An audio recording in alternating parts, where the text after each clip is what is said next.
Welcome back to Bread and Butter, everybody. On episode 49, where we're serving up the basics for Hearthstone improvement. And as always, I'm joined by my co-host, Tito. Tito, how are you doing? I'm fantastic. Doing pretty good. Doc? And this week, we have a special returning guest, my best friend. Best friend, How are you doing today? I'm good. How are you doing, Doc? I'm doing pretty good, my man. For those that don't know, his best friend is Daniel Stormraige Sheldon, although he just goes by Stormraige now, I think. Or what is your official moniker now? Just easy. Fair enough, simple. Fair enough. But I will always call him Daniel. That's fair. Yep. So Daniel. Yeah. Thank you for being back on. You're welcome. What have you been doing inside Hearthstone, my man? It's a good question. I've been waiting for Showdowns in the Badlands to drop mostly. That's been the thing that has been engaging my mind the most because, boy howdy, are there some decks that I'm really, really excited about in Showdowns in the Badlands. But in actual Hearthstone, I have mostly been playing in Rage Warrior because I do love that deck. That deck slaps. And there are very few things that feel as good as putting that little mummy on the board, and it's got like +8/+8. You give it a little bit of a pingy ping, and then it starts charging your opponent's face, and you go, but that's not all. And then you play a copy minion, and then you say, but that's not all. And then you swing with the thing that increases their attack if they're damaged, and it's a good fun time for everybody if everybody is exclusively me. And other than that, I've also been playing some Arena because they made an amazing change in Arena, which is that you now draft the legendary first, and it is only one legendary for each Arena card, and then you can kind of build your deck based off of that legendary. Now, I've done 3 Arena runs. All of them have been terrible decks. The legendary I've been offered each time has been terrible. Like the most recent time, it was like Blood Mage Thalnos, and I tried to do an Ogre Gang deck, and I got offered no Ogres. So, like, it's been a rough ride. I've had 3 runs and 0 wins. I've gone 0-9 in those 3 runs. So, like, it could be better, but we'll figure it out one of these days. I'll actually make a deck that's decent. It's just not today, and that's okay. Nice. So is it 1 legendary per run, then? Yes. Okay. That's pretty cool. I didn't know that. Yeah. I hope I have some Arena tickets, because I'll probably try that out. I have drafting's fun. So many Arena tickets, and they're all going towards it. They specifically did that so that way you could plan, because they have these Highlander legendaries that they want to let you play in Arena, and it really stinks if like you get a legendary on row 29 and happen to be hey, if you have no duplicates. So that's kind of why they did that. They also took Titans out of the pool. Very good change. That way it's a little more because that seemed to be really annoying to the Arena community. So so far I've heard from like Judge, and it seems to be a positive change. People seem to like it. So I'm a big fan myself. And it actually makes me want to play Arena again, because it feels like my problem with Arena has always been that so much of it is so swingy as far as like what you get and what you don't, where if you get a legendary that happens to pop off, then you're just going to be able to cruise through it. And if you don't get anything, then that feels bad. And this kind of mitigates that. Admittedly, the 3 runs I've had have all felt bad, but that's because I'm just not good at the mode in a while. That's okay. User error I will take over RNG being bad. Yeah. Doc, how about yourself? What have you been up to? Just playing BGs, ping-ponging from 5,600 to 5,500. I think my peak was like 5,780. But right before recording tonight, I played a game with George and went Divine Shield Dragons. The anomaly was the Wondrous Ball with Khadgar. So after turn 6, occasionally got helpful refreshes. Didn't really get a lot that helped dragons, to be honest. I did get to triple Bran, and so I did some Battlecry shenanigans without Kalagos, unfortunately. But I still got some pretty big dragons that way. It was a lot of fun. It got 2nd place, so gained 72 MMR, so it feels good. Tito, how about yourself? I've been playing a lot. I've been playing a lot of Standard. I'm still enjoying Standard. It's my favorite mode. I didn't really play much Twist a little bit. I play Wild a little bit, but Standard's just what I dig the most. I need to finish the rewards track in Battlegrounds, if that tells you about how far behind I am in that. But so far, to tell you how much I have been playing Standard, I am currently, for the month, by my deck tracker, which doesn't count games played on mobile, which has only been a couple, 190 and 189 in this month. I have been playing 94% of those games as That's Paladin. so many I have games. Like in November, in 12 days, you've played 200 games or 400 games. Yes, I have played, because I've been streaming most nights, and I can get like 40, 45 in a night. So it tends to go pretty well. I think that math works out. But in all those games I have played, I have seen 19% warrior and 17% mage. Oh. So it's been the meta. I'm sorry, 18% mage. And outside of that, there's 11% death knight, 13% priest, mostly control. Boo. But it's been a very, I want to say solved meta. I mean, yeah, it's a solved meta. It's been very, very condensed now as we're coming down to it. So I, for the most part, instead of switching around and trying to diversify, because we're going to be doing that in like a few days, 2 days, I just figured I'm going to continue on with the deck that I've gotten really comfortable with and just work on being a better player by learning the matchups and seeing how far I can go. I hit Legend pretty early. I was around 700. And then 2 of the last 3 nights, I've had some really epic losing streaks where I started 0-4 last night. I ended up finished positive, but the night before I was like, I don't even remember. It was like 3-17 it started. It was horrible, but I'm still just over 500 for the month, so I can't complain. I'm very happy, and the goal right now is to try to get as many ranks as I can before Tuesday, where I'm going to lose them all by playing weird-ass decks. Fair. So just trying to do some preemptive there. So, really quick, you do realize with about the amount of games you've played, Tito, that's roughly 42 games a day. Yeah. I like mean, Hearthstone. Fair. That's just a lot, my man. This is why I'm behind on things like Inscription and other, like the Blizzard Game of the Month, because I sit down on my computer at night and what do? I play Hearthstone. In fact, it would be probably more games, except Friday night I play Civs, and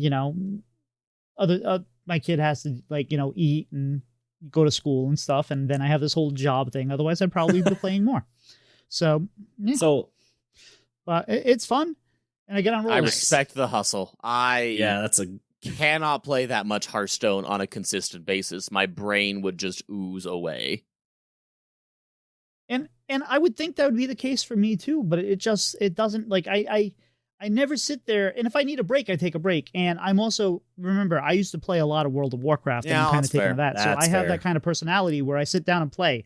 So I have the ability, like I used to just pretty much play games. I used to farm materials or reputation or whatever, and I'd rewatch some shows or whatever on the other monitor, and that was the thing. So I have the stamina to just sit there and do things. And if I wasn't having fun, I would stop. Like, it's not like I feel committed to it. I'm trying to get better. I'm trying to improve. But if I wasn't having fun, I would do other things. And I have other content that I want to make. I have other things I want to do. But typically, I get through the day. The kid goes to the bed. I have my dog out for a while who I get some attention. And then come around 8:30, 9 o'clock, I throw on the stream, even though I should do other things. And I just say, you know what? I'm going to play video games for a few hours and hang out with some friends. And I just like it. It's fun. So eventually that'll change, and eventually I'll do other things. But for now, it's just been what's going to get me through the thing. But Doc, what have you been doing outside of Hearthstone? So Magic Gathering came out with a new set for pre-release. It officially launches in 2 days, which is the Return to Ixalan, which is Dinosaur Land. And for listeners of the show, I am an avid dinosaur fan. I think y'all should know this by now. So I got a pre-release kit for me and Cortland's brother, and then we went and bought some bundle packs the next day, and didn't get anything I was looking for. Got some cool alternate arts though, but Cortland's brother pulled 2 of the cards I was looking for. He got Galta, and then he got the sun-favored Raptor, but the alternate art of that one. So that was fun. Him and I played a couple games of Commander yesterday. And then outside of Magic, just been settling into the new role that I have at the credit union. So I am a visa processing officer now. I've never not worked in a like non-customer facing environment before. So it's just a different process for me now, but it's fun. It's a lot to learn. One of the programs I have to use is essentially DOS, and I can go into old debit or credit cards and go into specific transactions and get information from said transactions. So it's kind of interesting just to see how like the back end of stuff works. I have a concert tomorrow with my brother in Cortland, and then Friday I have another concert that we're going to. And for those of you who may not know, Warcraft Rumble came out, which is like a Clash Royale, not necessarily clone, but Clash Royale like. And it's really friggin' fun. If you're cool, you're in the Blizzlet Guild in Warcraft Rumble, and we just unlocked Sylvanas today, which that's huge. She seems to be pretty good, so excited to level her up and start doing some PvP with her. And then I went to this little thing called BlizzCon. I don't know if any of you know what that is. It's put on by a small indie company. But that's what I did. Daniel, how about yourself? I've been doing a lot of things outside of gaming. Like, this is a pretty busy time for me school-wise, because right before Thanksgiving, I caught a bit of a bug at BlizzCon, so I was dealing with that for a couple days, and then I had to recover and blah, blah, blah. But I've been doing a lot of, for those people that don't know, I do improv comedy on a fairly frequent basis, and so I had a number of shows over the weekend, and teaching and all that jazz. I also do too many Dungeons and Dragons games. It's silly. It's just obnoxious how many games I have on a weekly basis. It is, let me count, Tuesday, Friday, Saturday, Sunday. So I have 4 weekly games of D&D. Oh my God. It's too many. It's just too many is what it is. Yeah. But it's been fun. And outside of that, I've been playing a lot of Overwatch. I've been trying to actually get decent at Overwatch. Playing it and seeing it at BlizzCon always makes me want to go, I can get better at this game. And then Warcraft Rumble has got me. Warcraft Rumble's got me in a way that Marvel Snap does normally. And so I normally play Hearthstone on mobile is my most common way to play Hearthstone. And so now all of that time's been replaced by Warcraft Rumble. And the time that I play Hearthstone is like when I sit down on my computer specifically to play Hearthstone. But man, that Warcraft Rumble is very, very fun. Mm-hmm. And I am sure that like 6 months down the road, it will likely not be a game that I play a lot of. But right now, I play a lot of that game and I enjoy a lot of that game. Now, Daniel, I thought you retired from Overwatch a few months ago when they made some announcements. Yeah, and it's a fair thing. I originally deleted Overwatch when they talked about, hey, PvE no longer exists. And I was furious, and I still am about it. But the problem is that I've played with my friend Gingersaurus with Overwatch for like years now. And we tried a number of other games, and none of them felt the same way as Overwatch did. So we were like, flip. How do we get through this? Like, how do we still play this game but not? And so I have gone from supporting the game financially to not at all. So I don't buy any skins. I don't buy anything in the game. I just play it.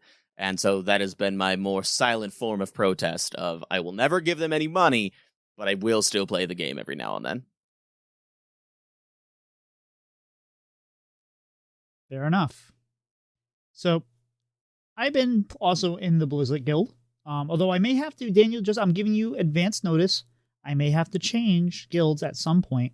Not anytime soon, but Pilot and myself, I'm sure you guys remember Pilot. He's a mod of mine, but he's in a bunch of the communities. We're looking to potentially maybe do, and this is not official yet because we're not sure, but we may do a Rumble podcast. Ooh. So if we do that, we kind of have to have a guild that's associated with the podcast. So I don't plan on anytime soon, but if that happens and we move forward with that. Look, Tito, you can be dead personal to me. That's okay. You can make bad choices all you want, and I will not judge you for that. I will stop talking to you, but that's okay. Okay, I respect the hustle and I respect the thing. I saw the Marvels today. I know for months people have been complaining about this movie and they've been very down on the movie, which I don't know why. To me, it just looks like, I've said this before, it looks like if you took MCU and added Freaky Friday and you smashed them together, and it was fun. I liked it. It wasn't a serious movie. It wasn't one that tried to push the agenda of the MCU. They didn't try to push the storyline forward. It did a little bit towards the end, but it was just fun. And if I forget her name, but the girl that plays Mrs. Marvel, she's an absolute delight. And no, Mrs. Marvel. Brie plays Captain Marvel. Yeah. Oh yeah. Right. They're all Marvels here, but the girl that she had her own show and all that, she's absolutely delightful. I believe it is and Iman it looks like they're gonna Vellani. Yes. She's gonna hopefully be a fixture in the universe for a little while. She's a lot of fun. But the show, if you're going in there and you're going in there to hate it, you're gonna hate it. I don't understand that concept. It was just a lot of fun. It was quick, it was short, and you know what can I say? I liked it. But anyway, this is not a Marvel podcast. This is a Hearthstone podcast, and you guys went to this big show. What? Called BlizzCon. Huh? So, yeah, you may have not remembered because I don't know, you've got the con crud, and I don't know what that does to the memory.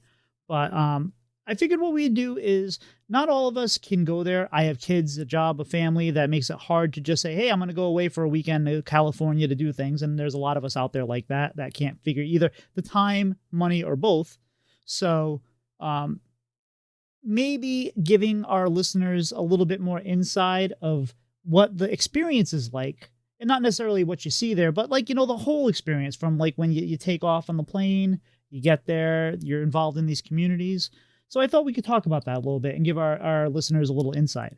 So first day, when you get there, you fly, you get there before the con, I think a day or two before the con. What are some of your stories there from like that first day that you're there, where you get meetups, you get to hang? I saw that you guys get to hang out with Just a Guy at his house. Like, what is that experience like? I'll go ahead and talk about from my perspective, because there was one significant difference this year that we'll talk about more later, which is that normally there is a event called the Con Before the Storm, which is kind of like a fan-made meetup thing that didn't happen this year. So this year was a very different than years past. But basically, we landed.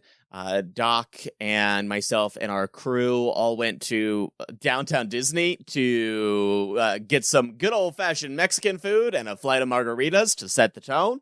And then we picked up our badge, went over to Just Guys, and it was amazing. We were able to meet up with Dragon Rider and Smarms, and one of Smarms' mods of Gimpy, and also a number of people that are on the Hearthstone team. Like, we were able to meet with Cora and Sage, of course, Just a Guy's kids, as well as Deck Tech and Hat came over and hung out for a bit, and former member of the team Hadidra came over, and so it was a full-blown blast, my man. It was a good fashion time. Yeah, that looked incredible, and to see everybody there together at once, and it would have been kind of funny if you didn't get to meet Cora and Sage at that point when you're at their house. It was kind of a question mark for a while, because there was another event going on that night that they were at, so we didn't know how long they were going to be there. But it was an incredible experience. Got to meet all of these incredible people that are friends online in real life, so we got to put bodies to the voices and screen names, and it was fun, and they give really good hugs. It was just a good, wholesome, just like get together and party. Like, it just felt kind of like this, just hanging out with friends, and Just a Guy is a fantastic host. If anyone ever gets invited to a party that Just a Guy is the host of, absolutely go. Because fantastic host, he put so much work into it, and it was all very much appreciated. Well, Just a Guy is one of our favorite people, and it was just, it's got to be a weird thing, because when you go somewhere to like a Comic-Con or whatever like that, you're there to see the artists that you're signing and the panels and all that, but for the communities like us, where we're involved in Coin Concede, Blizzlet, Squelch, and Twitter, Hearthstone Twitter, and all kinds of things. You're there to see the people on stage, but you're also there to, like, you're looking around in the crowd and you're seeing all the people, like, hey, that's Ben Keystone, that's, you know, whoever, and it's got to be kind of a weird thing that you're seeing, like, almost not necessarily celebrities, but celebrities to us. Yep. That probably also think of you in the same way. So what is that like? Yeah. So speaking of Ben Keystone, Daniel, Scoob, and I were all in line, and Lore, we're all in line for Battlegrounds Duos, which is phenomenal, by the way, and I can't wait to talk about that in a second. We're just standing in line, and then I get a Twitter notification. And I take out my phone and look at the notification. It's from Ben Keystone, and it was tweeted just now. And it was a picture of, like, the rules of Battlegrounds Duos. And I was like, Daniel, I was like, Ben Keystone just tweeted this. I was like, he's got to be right here. And then the gentleman in front, directly in front of us in line, turns around and he goes, hey, Doc. Hey, Stormraige, how's it going? And it was Ben Keystone. So that was pretty cool. He's super nice guy. Saw him a couple other times throughout the con. It's just incredible meeting all these different people because we all like the same thing. So it's fun to experience all these things for the first time together with everyone else, and then just regurgitate our thoughts and feelings about it with them, or our anticipation from the announcements of duos to waiting in line for duos. It was just, everyone was just an absolute blast. I think you're right, Tito, that BlizzCon is different than a lot of other cons, because if you were to tell me that, like, all right, you can go there and you can do the things and you can talk to the people that you're there with, but, like, you're not going to see anybody else that you know. It's just going to be you and the 2 or 3 or 4, however many people that you bring with you. I wouldn't go. Like, BlizzCon is good. It's not worth that price tag for just the things that you get to see and do. It's the people there that really make it phenomenal. And so I've seen a couple of people, I'm in a part of, like, a couple of Facebook groups of people being like, I was pretty disappointed this year. I just kind of went by myself. I went for the first time. I didn't know anybody there. Like, it's probably not going to be a great time because it's really expensive. There's a lot of crowds, and it's pretty much either for people that are massive diehard Blizzard fans of, like, multiple games, or people that are there for the community. And for someone like me that is there for the community, it's the best weekend of the year. And I will take BlizzCon over Christmas. I'll take BlizzCon over any other holiday. It's just so very, very good. But mostly because I get to see these people that I've been friends with online for years that I've never met in person. And that's a really significant factor of my enjoyment of BlizzCon. There is a community, so I'm sure some of you are familiar with Frog Pants, where you have Scott Johnson, who used to be the host of The Instance when that was a thing, and Garrett, and there's a whole community around that, including Warcraft. It was a very Warcraft central thing, and they obviously BlizzCon was a big deal, but they used to have their own convention.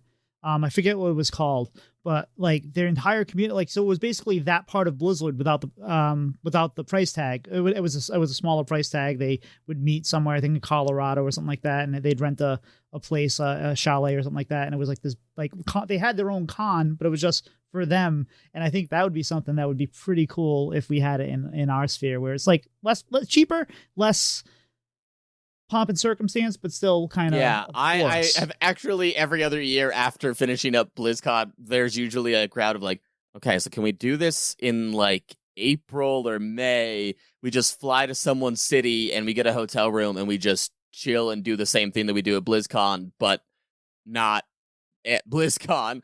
And it's never happened, but it's always something that crosses a lot of people's minds. All right. So now you're there. We're seeing people. You had drinks at Just the Guys the night before. Opening ceremonies. Where were you guys? What was the vibe? What were your favorite parts? Was it different than what the crowd was favorite? Like, did you guys gel with the crowd, or were like, I like this more than this? What was that whole thing like? This year was different for opening ceremonies because in every other year, they have a hall, and in that hall, they have a stage.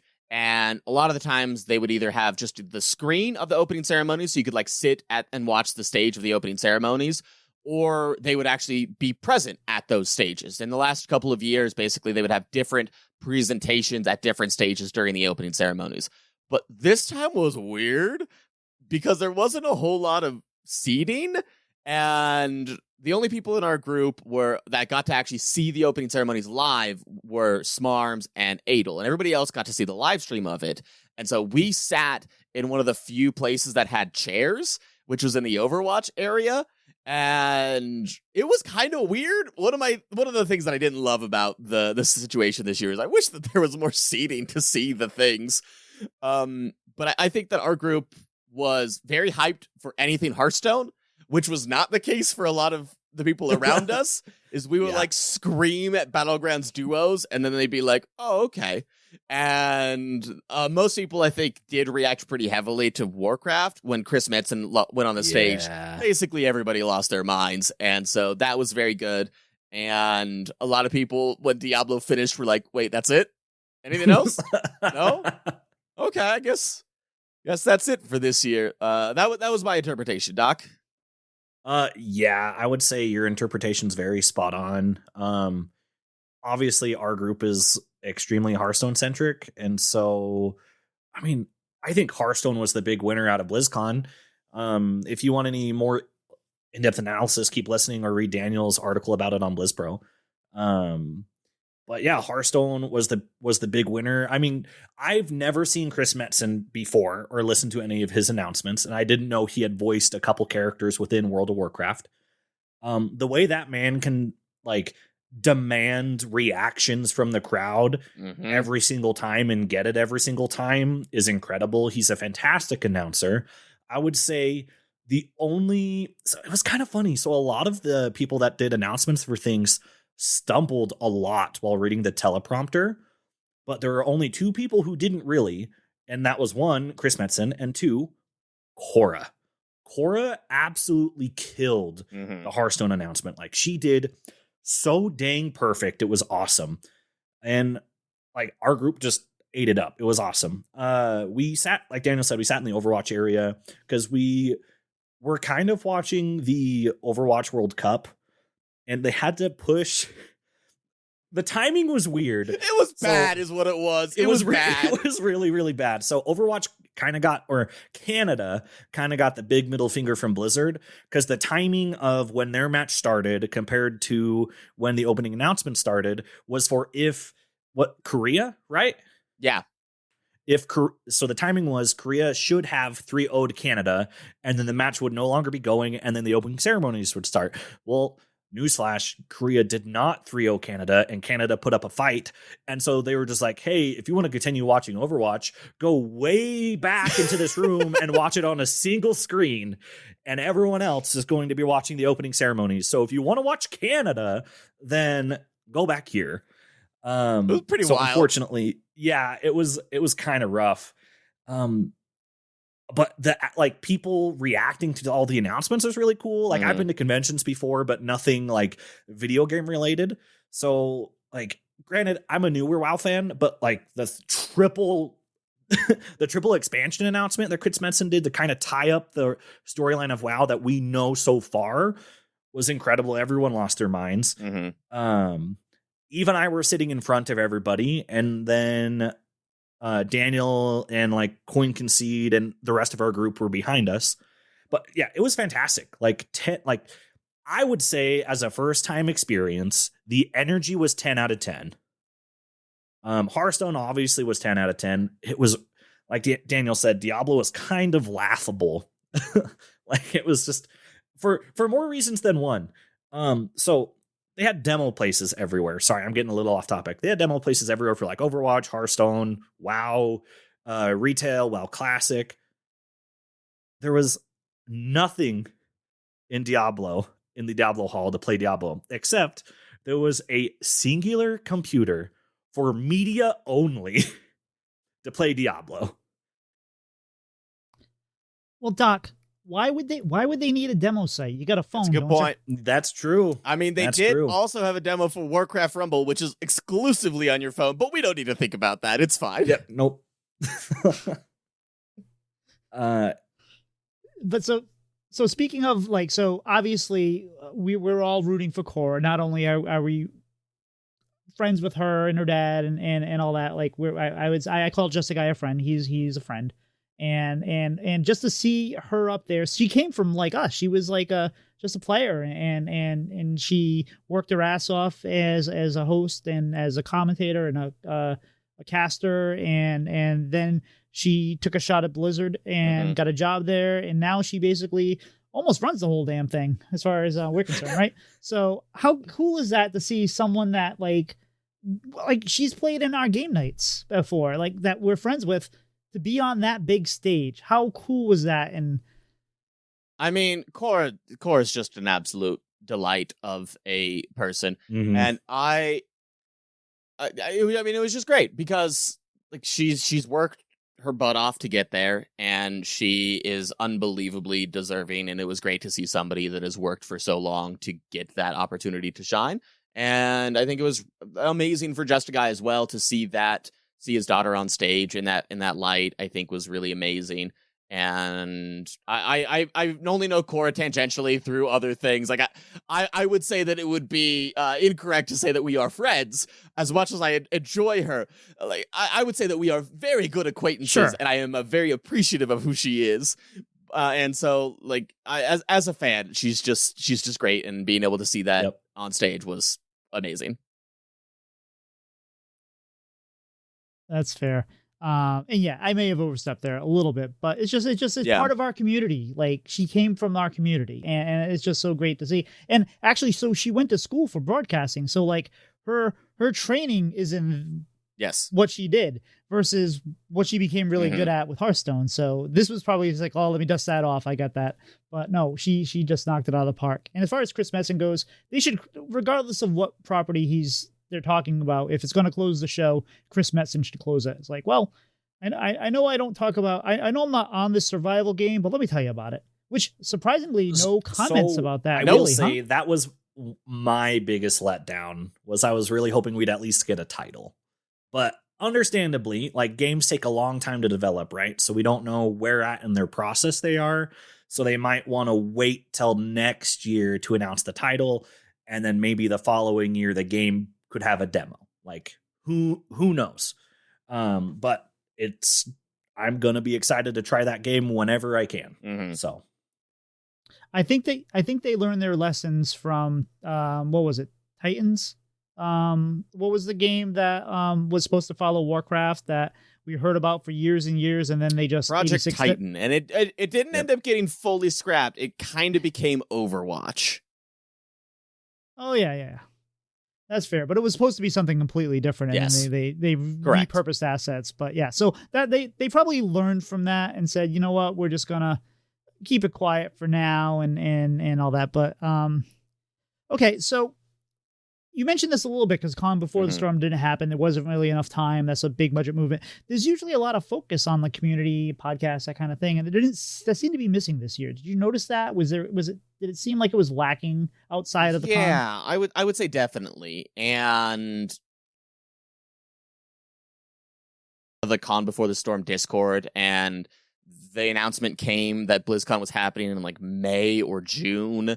And they waited a week. They tried to talk it out, and they're like, hey, folks, we just can't make it happen. We don't have the time, and we don't have the resources. So we'll try again next year now that we know the BlizzCon is back. And it was definitely a bummer to miss it.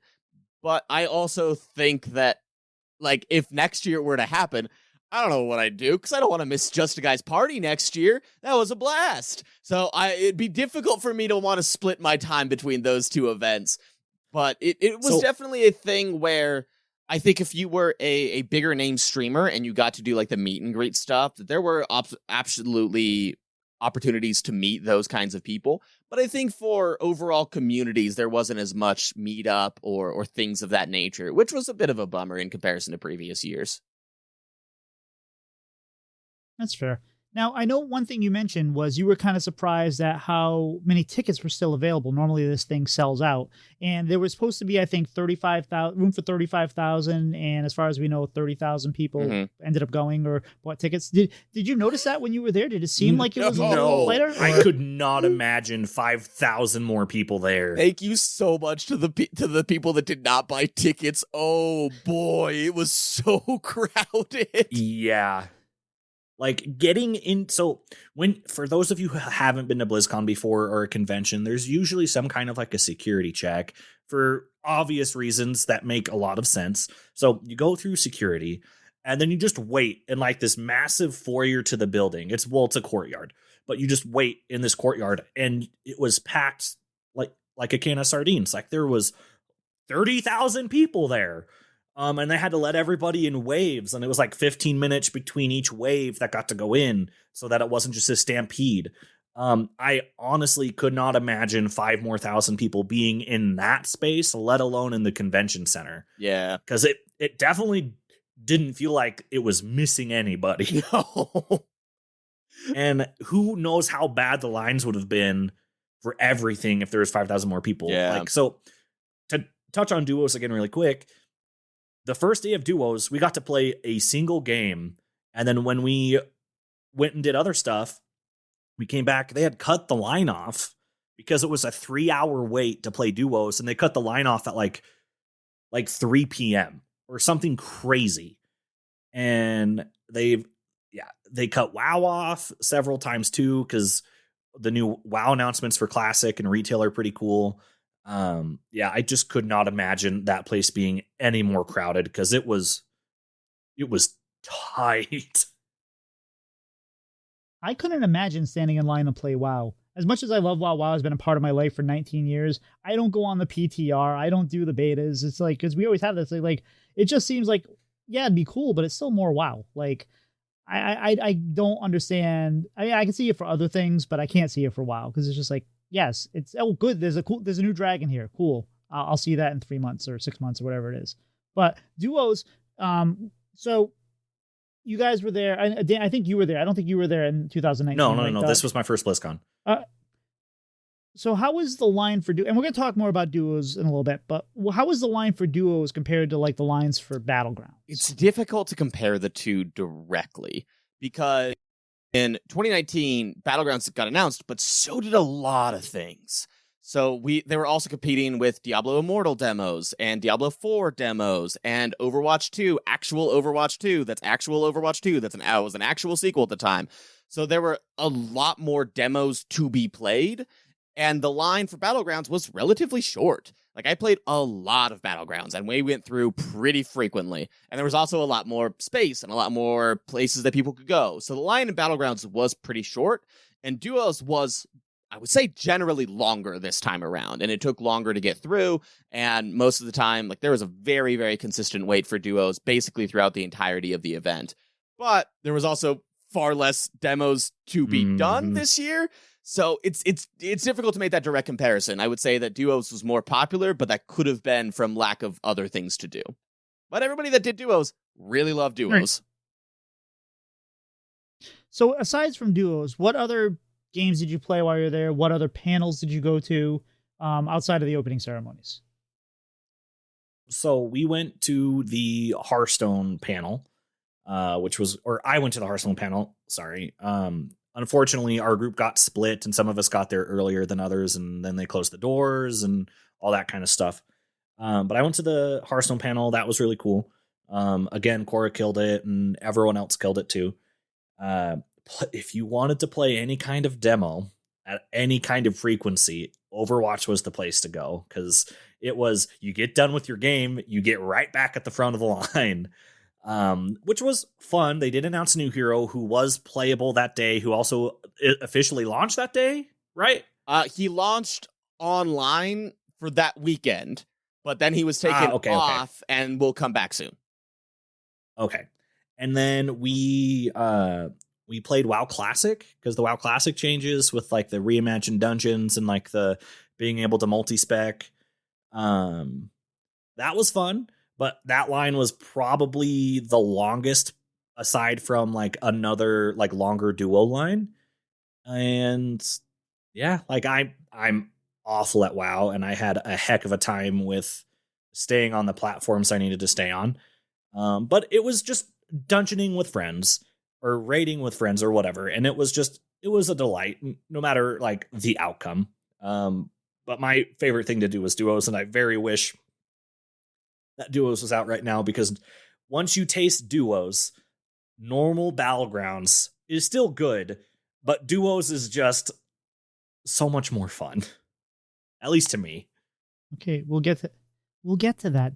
How about you, Stormraige? What were your panels and the games you played? I didn't go to a whole lot of panels because I normally, like, you had to line up and you had to go to a specific area for panels, and in previous years it's been like you can just go to like the Hearthstone stage and just watch. And so I didn't line up for a lot of the arenas, and you couldn't really watch them from any other place super easily. So I've watched a lot of the panels post BlizzCon on YouTube because that's just easier.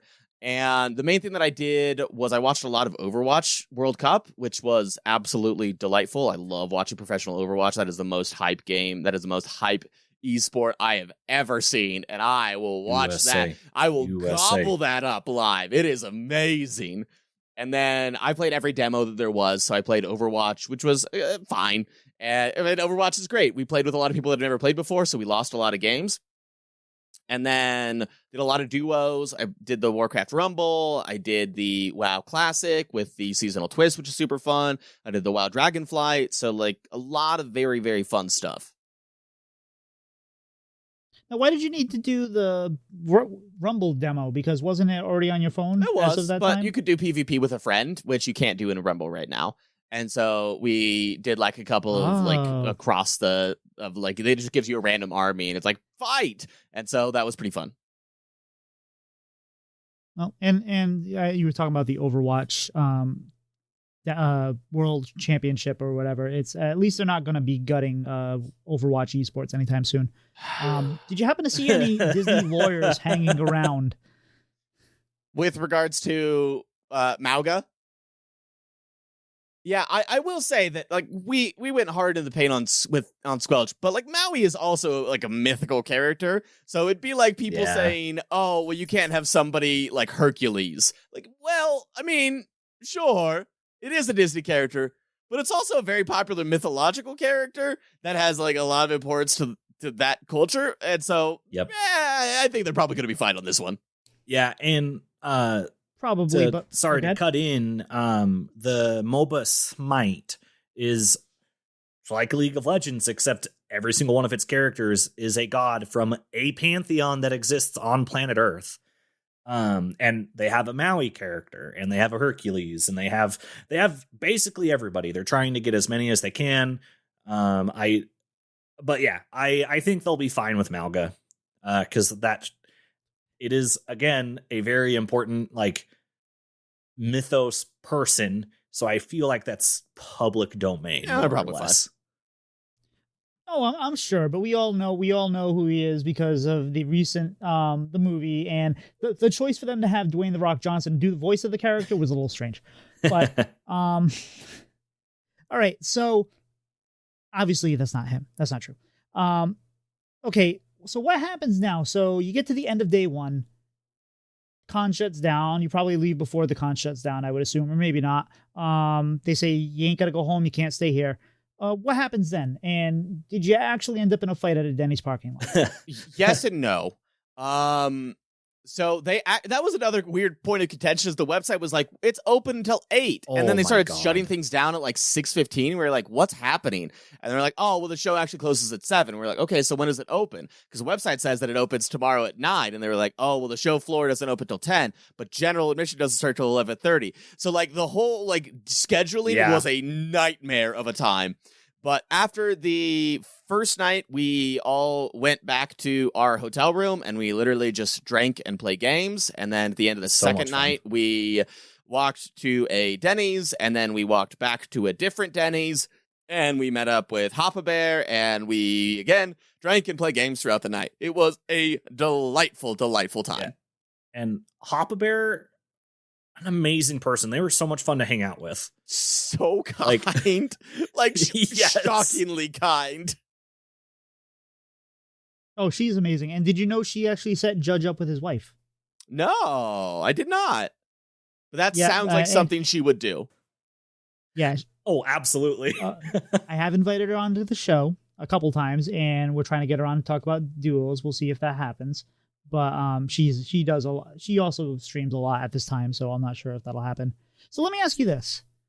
Is a day 2 needed? I mean, I know you're there. You spent the money. You flew out there. It's fun to hang out with your friends. You want to be there. But does BlizzCon need a day 2, or would that day 2 be better off just hanging out with your friends outside of things? No, you need a day 2 because like I got to try a lot of the demos that I wanted to try on day 1, but not all of them because the lines are pretty long.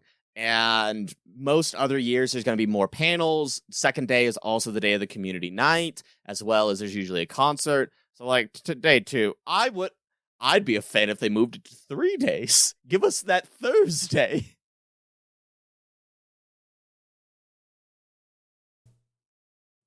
Yeah, I would also like 3 days. As it being my first BlizzCon, I mean, it was a blast. I had so much fun. It was unbelievable. But I kind of wish they'd like meter the announcement like throughout the weekend.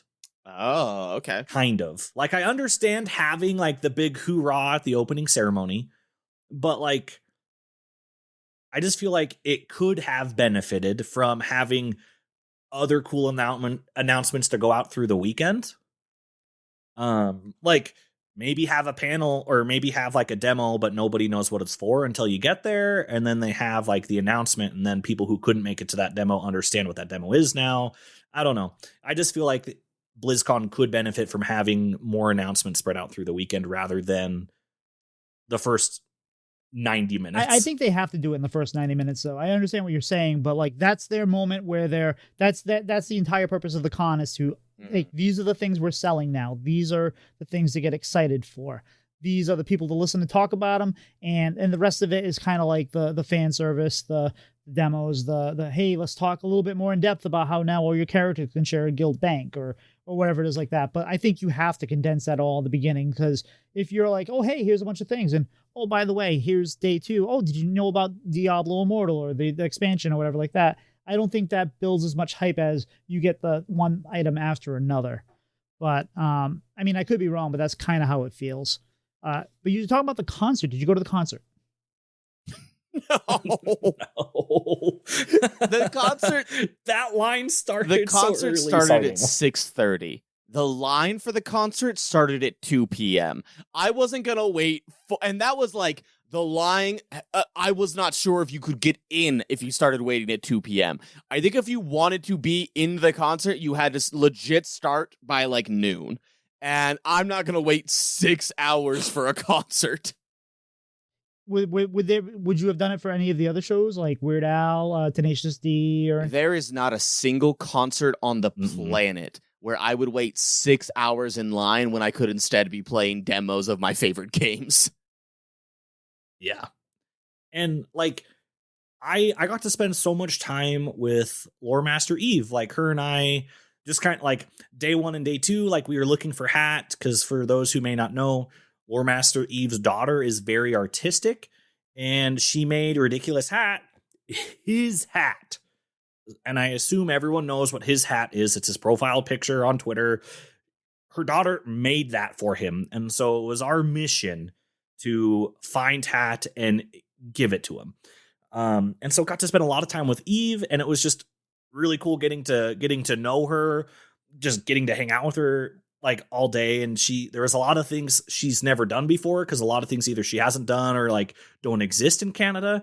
And so it's just fun to walk around the convention and walk around like the general area of our hotel with her and just get to know her as a person. Yeah, sorry for getting where this tangent was going, but Lore Master Eve is great, and I'm so very much appreciative for all the time I got to spend with her, because who knows when it'll happen again. Hopefully next year, but Lore, you're amazing, and I love you. And it's a good thing, a good comparison that, hey, things are different here in America than Canada. Like when she had to go see a doctor for an emergency, they had to pay money for it. And I'm just kidding, she was fine. So was there anything that you didn't get to do that you normally like to do outside of the Con versus the Storm, which we've replaced with Just a Guy? Drink.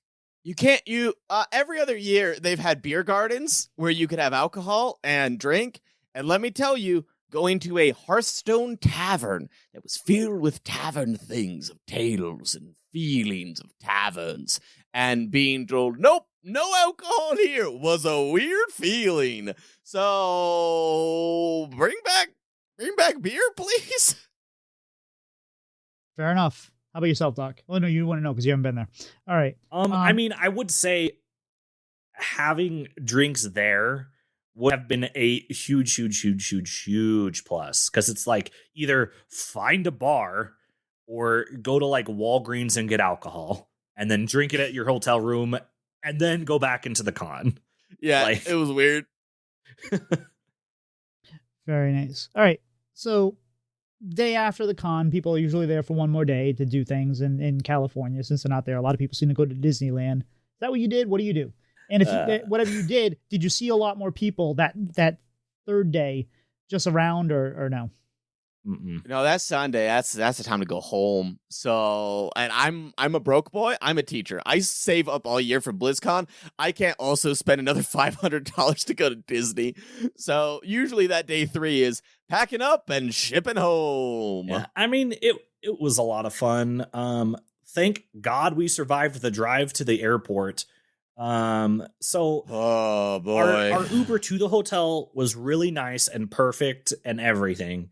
But our Uber to the airport, the guy got us there quickly, but oh boy, did 3 out of the 4 of us feel like we were going to die and got motion sick.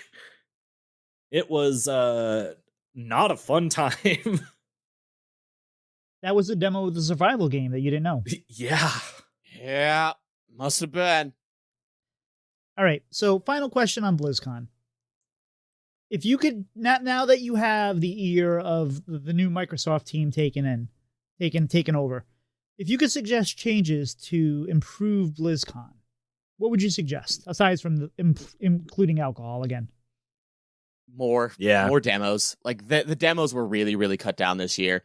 And so there were a lot of Blizzard games that just literally had 0 presence. And I don't care if it's a minimal presence, but like Diablo 4, you got to have something playable. StarCraft, Heroes of the Storm. I don't care if they're not really supported anymore. Those are still really iconic Blizzard games, and I'd really love to be able to play them with my friends down there. And in previous years, even when StarCraft and Heroes of the Storm was not the focus, they had like an arcade area that was essentially, hey, these are all games that we don't have anymore, but we're going to have like this very small little setup because we know not a lot of people are going to play them. And there's basically going to be like 20 computers where you can line up and play these things. And that needs to come back, I think, because there are some very, very hardcore fans of those, and being able to miss out on that sucked. Yeah, so 100% echo literally everything Daniel said. But if you mention games during the opening ceremony, please have a friggin' demo of them. like they said the word StarCraft. They talked about HOTS. They did not mention Hearthstone specifically by name. They mentioned slinging cards. But yeah, please, just like Daniel said, more demos, more places to sit. Because seating was very rare. Like if you wanted to sit, you basically had to play a WoW demo, had to sit in the limited seating in the tavern, or watch Overwatch, or get a tattoo, and that was it. Also, sorry, big complaint about the tattoo thing. They had a single person in charge of line management. So I went with Dawn and her husband to try to go and get the Diablo flash tattoos. We should have been able to, but they did not announce. They said limited quantities, right? It was 80 tattoos a day, which is not very much. Granted, it's a lot of tattooing for the artists. I completely understand that. But people just kept cutting in front of us the entire time. So we kept getting further and further and further back.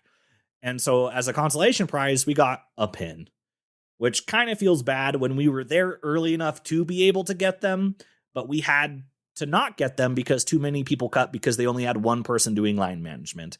So they should have had like the rope queues that they had for all the demos for that to eliminate that, or at least make it easier to see when the line cutting was happening.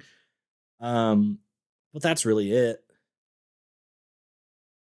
I think one thing I would suggest, not being someone that's there, but someone that's watched online, it'd be nice if they like group the things up for each game for like the panels and stuff. So that way, a lot of times it was like you had to pick. You either had to go see the Warcraft thing or the Hearthstone thing or the Starcraft thing, or whatever it is. Where it'd be nice if like, hey, all the Hearthstone stuff is between like 2 and 4. All the WoW is between, and I know that's kind of impossible with the amount of stuff they're putting in. If it's Eva's third day, maybe that is, but it'd be nice if you could like actually go to everything you want to go to if it was available. And it seems like a lot of it's like you have to pick and choose, and that probably doesn't feel that great. But all right, that's quite a lot about BlizzCon. We talked about duos. We've already answered a couple of these questions that we have about duos. Daniel, you have said that is the most fun that you've had in a Blizzard game. Yeah. In anything. How much is it? How much of this is the mode, and how much of it was that you were playing a game sitting next to a friend and working together? And go into that a little bit.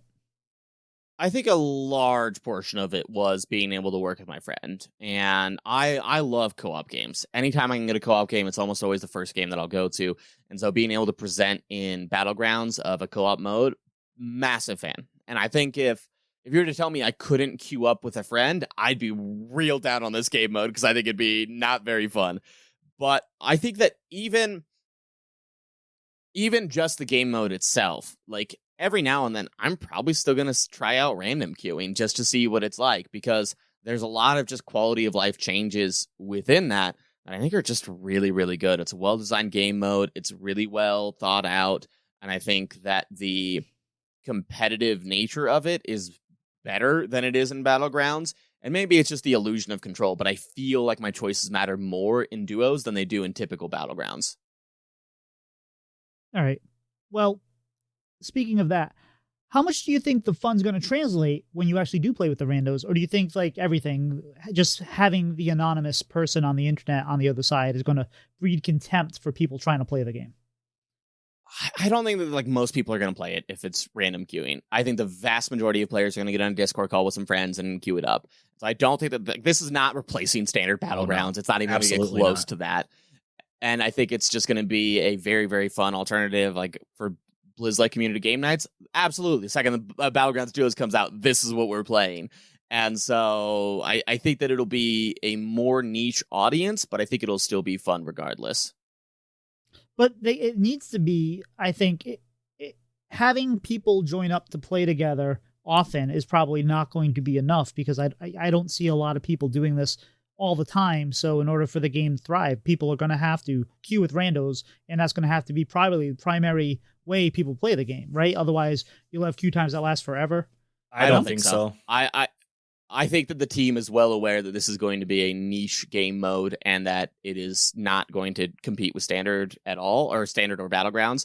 And I mean, queue times might be a little bit longer, but I think if you're playing with your friends, you probably don't care about queue times as much. Yeah. And so I would be genuinely surprised if random queuing becomes the dominant mode to play this game. And even if you do random queue, they have an in-game ping system now, which is essentially emoting, that you can communicate stuff with your random opponent. But like Daniel said, there's a snowball's chance that not the majority of people are not going to be in a Discord call or whatever service they use to play Battlegrounds duos. Like I don't know.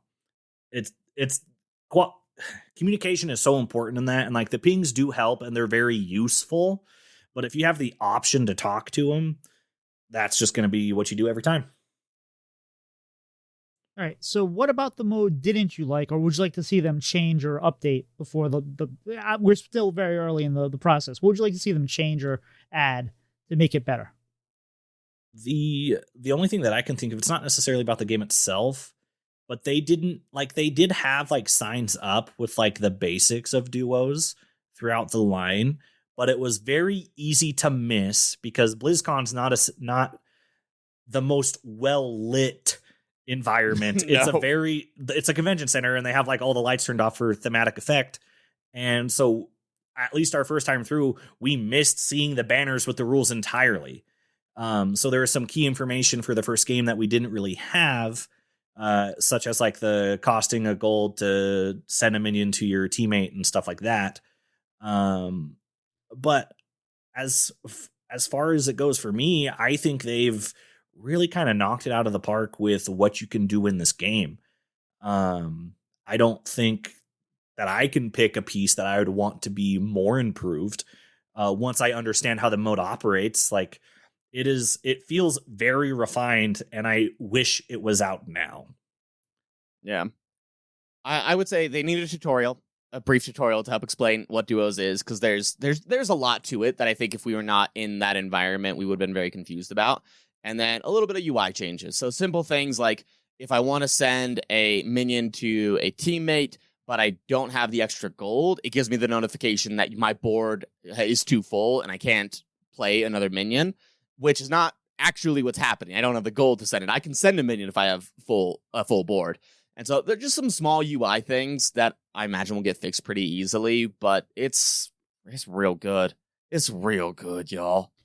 Now, could you trade minions from your hand, the shop, and the board? Or it was only certain areas? So you can only trade from your hand to your opponent, to your partner, unless there are certain circumstances. Like there's a certain Battlegrounds hero that lets you transfer from anywhere. So you could hypothetically play a minion, send it over to your opponent so you can get double use out of a battle cry. But most of the time it is you buy a minion, it goes into your hand, you send it over to your partners. And would it come with buffs too? Like, for example, if you have the Murloc that stays in your hand that grows, you can send that over when it's time? That is correct. Oh, very nice. So, Duos is a game, and games are supposed to be fun. We know that. Yeah. It sounds like it is a lot of fun, but Blizzard is a company, and companies like to make money. The biggest issue that Battlegrounds has had as far as Blizzard goes is the fact that they had a hard time monetizing it, because when they released it, they didn't know what they had. And then they tried to follow it with Mercenaries with the idea of monetizing it. And that failed because of the way they weren't focused on the fun. They were focused on how we make money off it.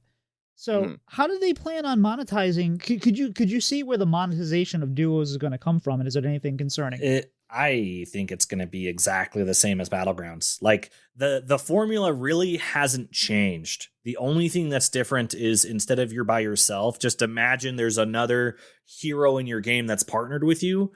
And I imagine the cosmetics for heroes that are in both modes will cross over. There are Duos exclusive heroes and minions. So obviously, though, like the cosmetics for those heroes won't cross over, but I imagine it's just going to be the same as normal Battlegrounds. I mean, I just don't see how they monetize it up.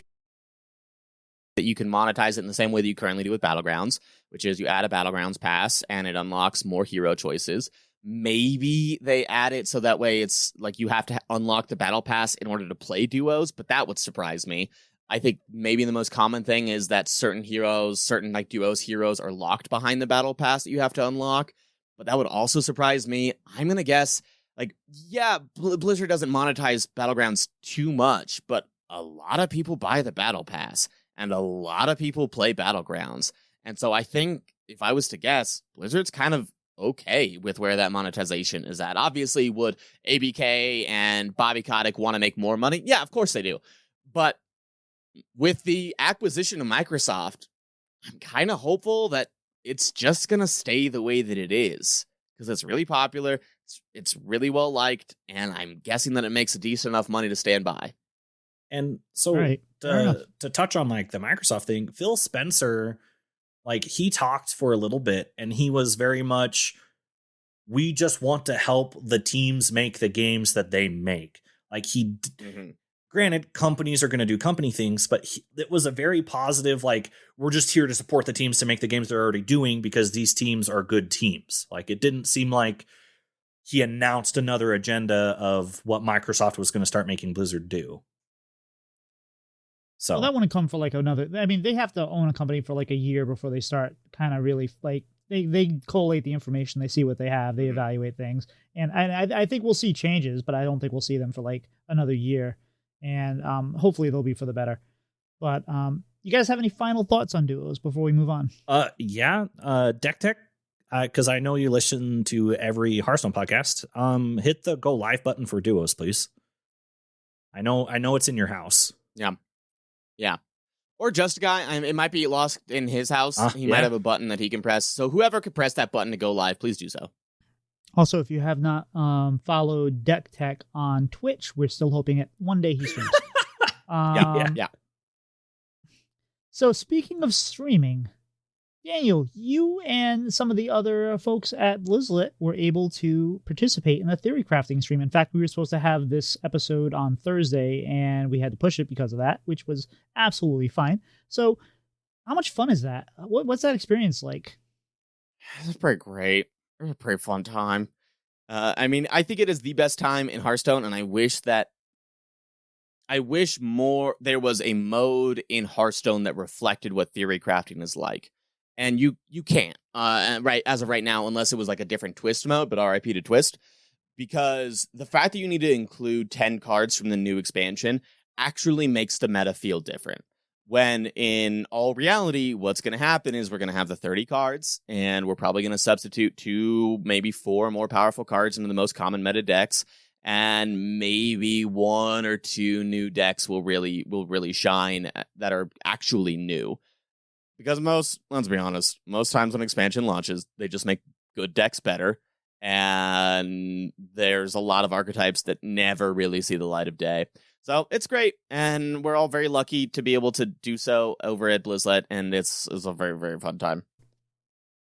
But do you think that's really the case going into the 6-set meta? Because I agree with your sentiment there. Because that's usually what happens is, even with the new set, a few more cards add. Maybe there's a couple more archetypes. But they reintroduced Highlander. They have the whole concept of the excavation thing. Mm-hmm. Do you really think that we're going to be back down to Enraged Warrior, Control Priest, Rainbow Mage, whatever? Or do you don't think we're going to diversify a lot more than that going in? Dragon, Druid, hand buff Paladin, all the Reno items. I'd love to be wrong. I'd really love to be wrong. But a lot of the power level, there's going to be 1 or 2 decks that shine. Maybe Dragon Druid, maybe. But one of the reasons that Dragon Druid was so good was because of a bug involving with the main card from Dragon Druid that let you do a number of petrified dragon nests, which is not supposed to happen. And other decks that I think might see play, maybe the Excavate Warlock, I think is legitimately good because that legendary is crazy. But I don't think that Death Knight's going to change much. I don't think Warrior is going to change much. I think Rainbow Mage is still going to be good. I think Control Priest is still going to be good. If I'm to be hopeful, Naga Demon Hunter might be a thing because that deck was fun as heck to play. And I want to be wrong on this, but I have a feeling that it's going to be, what are the good decks? What can we add to make those good decks better? And then we'll just play that. So you don't expect some CNE action happening in the meta, taking over? I'd be shocked. I'd be pleasantly surprised. I love me some climactic necrotic explosion, but it is a very specific card for a very specific meta. That's fair. So speaking of, were there any decks that kind of caught you off guard when you played them? Like something that you like, because you were able to theory craft, and as the cards come out, you kind of have an idea of what the decks are going to look like in general. I mean, not refined or anything, but like, hey, this is going to be the paladin that you have to have your handful, and you get all these things. Mm-hmm. Was there anything that caught you off guard that you were like, oh, that's really cool, or was it all kind of what you were expecting? The only thing that caught me off guard with how cool or good it was would be the Excavate Warlock and the combo of Thaddeus into Brewmaster over the course of multiple turns. Because of the fact that it steals life and not deals damage, you don't need to combo off in one turn.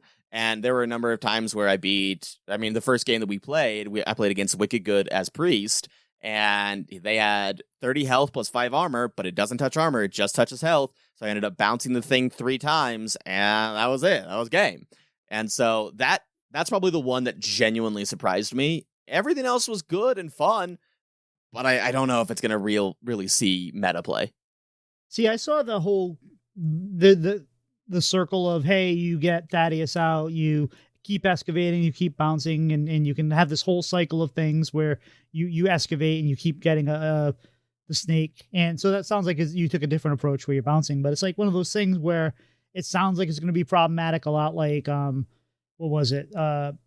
Tony plus Fires and Zinajari plus Steam Cleaner, and that, I think it happened to me once, maybe twice in the entire thing. So Warlock looks like it's a little, like, at first I was like, well, this probably isn't going to happen that often, but it looks like it's actually legitimately something that's going to get nerfed fairly quickly. Or is going to I don't know about nerf, but it's going to get played, I think. So you talked Wicked Good, who is co-piloting with Magesa. Besides them, were there any notable people you faced that you beat or that you were really excited to play against during that event? I mean, there's always some amazing people. It's the best of the best that are playing, and then Blizzlet happened to be invited on as well. And I would say some of the main people that I played against Ant and beat him once, which was very exciting. I played against Judge a couple times. I played against oh boy, howdy. I know AMX so far you've mentioned all people that have been on the show before, so keep going. Then also Wicked Good. We also played Smarms a couple times, which was very fun and very silly because Smarms ended up getting raided by the Play Hearthstone channel.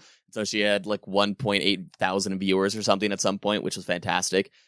And there were just a lot of people that basically, if you know about them in the Hearthstone space, we might have seen them across at some point. So what was your favorite deck to play? And were there any that didn't live up to the hype in your own mind as far as being fun? I think we know the answer is the Death Knight. I mean, the Demon Hunter, but...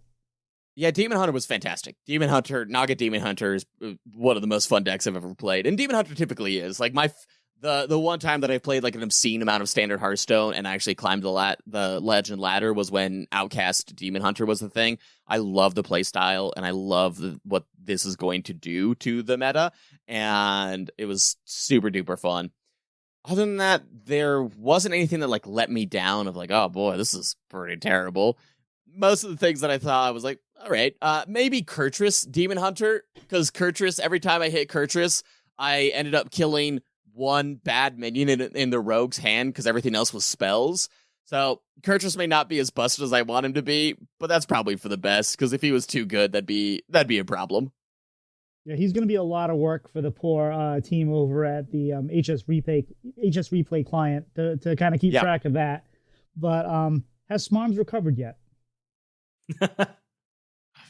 Well, that would imply that at some point she'd actually be healthy, and nobody knows on that one. She probably just downed another Dr. Pepper and called it a day and kept on playing.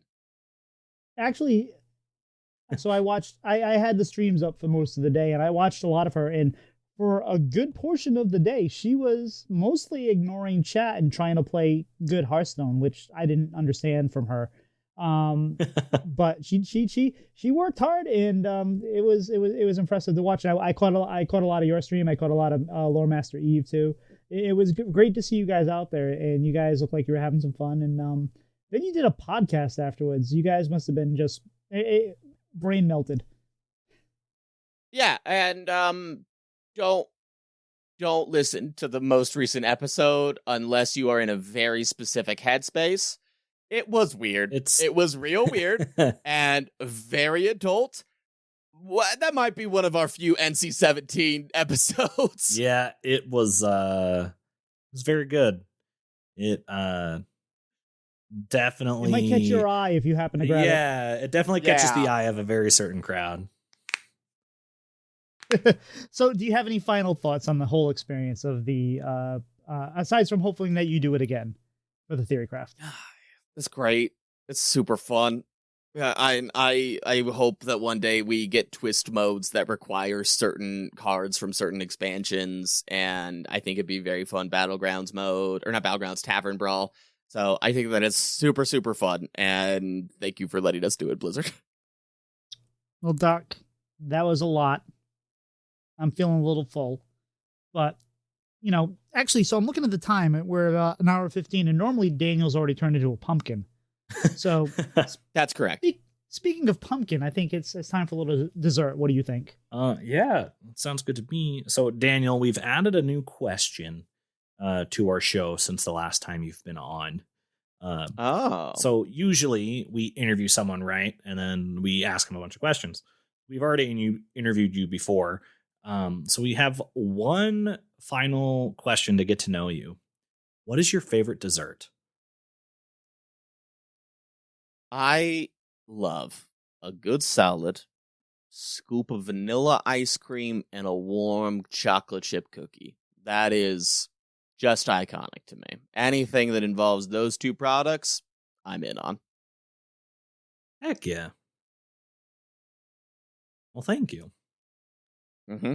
Also, listeners, please, if you could be so kind, leave us a review. It really helps with the visibility of the show, because Apple and Spotify don't do great at pushing newer shows out, and we rely on your support to be able to grow in the manner in which we want to grow.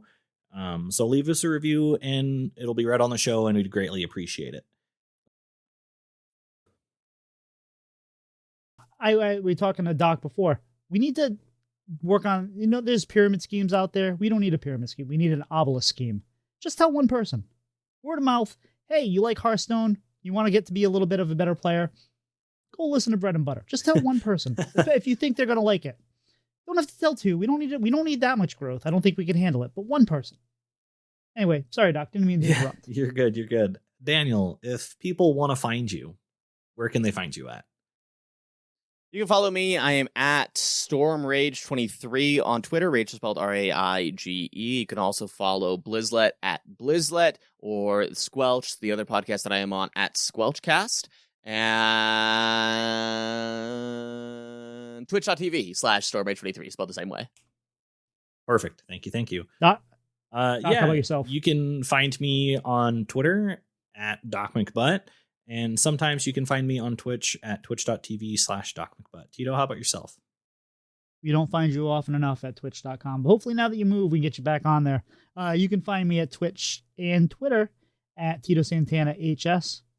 Stormy, do you have anybody you'd like to shout out this week? I'm just going to shout out the whole Blizzlet and Squelch crew, because they're great folks.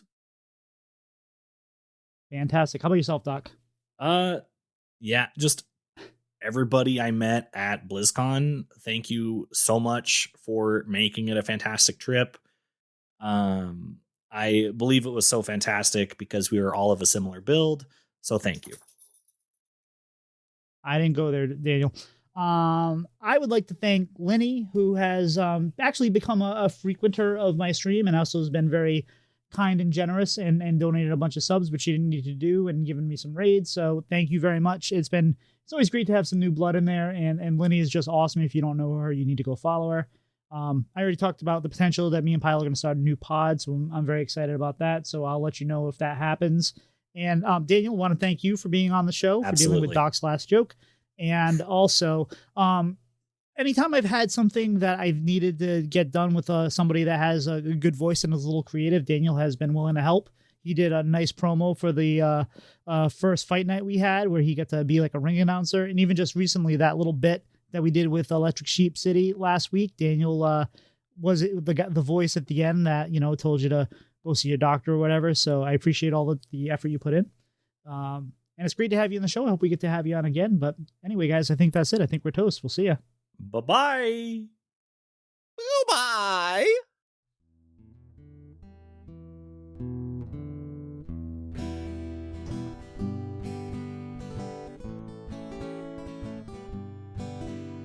Slide two brothers meet one another when they slide up to the mic. It's bread and butter with one another. Let's start up that recording light.